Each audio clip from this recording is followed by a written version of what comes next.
રાજ્યમાં 67 જેટલા આઈએએસ અધિકારીઓની બદલી થઈ છે।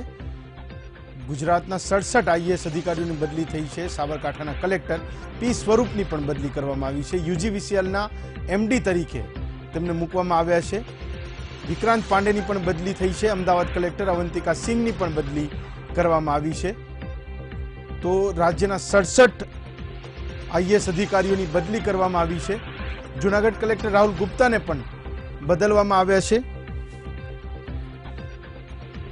એસએલ અમરાનીને ગાંધીનગર મ્યુનિસિપલ કોર્પોરેશનના કમિશનર બનાવવામાં આવ્યા છે। સુરત કલેક્ટર એસએમ પટેલની પણ બદલી કરવામાં આવી છે। વિક્રાંત પાંડેને અમદાવાદ કલેક્ટર બનાવાયા છે। રાહુલ ગુપ્તાને રાજકોટના કલેક્ટર બનાવાયા છે, જ્યારે અરવલ્લીના કલેક્ટર શાલિની અગ્રવાલને વડોદરાના કલેક્ટર પદે નિયુક્ત કરવામાં આવ્યા છે। નવસારીના કલેક્ટરની પણ બદલી કરવામાં આવી છે। વડોદરાના ડીડીઓ વાઘેલાની પણ બદલી કરવામાં આવી છે। રાજ્યના 67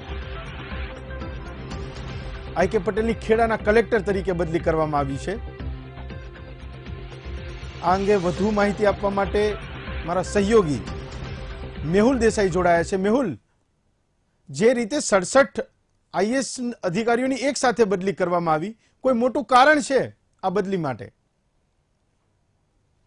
વાત કરવામાં આવે છે ચૂંટણીનો જે સમય હતો, સમય પૂર્ણ થયા બાદ જ અધિકારીઓની બદલીઓ માટે જે ચર્ચાનો દોર શરૂ થયો હતો। ખાસ કરીને વાત કરવામાં આવે તો જે રીતે પહેલા મંત્રીમંડળ માટે જે પ્રથમ કેબિનેટની બેઠક મળી, ત્યારબાદ કેટલાક વિવાદ ઉભા થયા હતા, તેના કારણે તે અટકાવાયું હતું। પરંતુ ખાસ કરીને વાત કરવામાં આવે તો કલેક્ટર કક્ષાના જે અધિકારીઓ છે તેની 67 જેટલા અધિકારીઓ છે તેમની હાલ બદલી કરવામાં આવી છે। ખાસ કરીને વાત કરવામાં આવે તો આ અધિકારીઓને જેમના ટેન્યોર 3 વર્ષના પૂર્ણ થાય છે તેવા અધિકારીઓનો પણ સમાવેશ થાય છે। તેમની જે ટેન્યોરના કારણે તેમની જે બદલીઓ છે બદલીઓ કરવામાં આવી છે।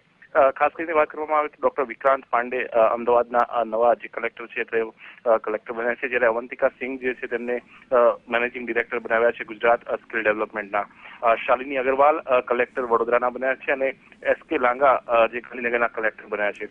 તો તમામ જે અધિકારીઓ છે અધિકારીઓની બદલીના ઓર્ડર મોડી સાંજે આજે થયા છે। જી મેહુલ, ખૂબ ખૂબ આભાર આપનો।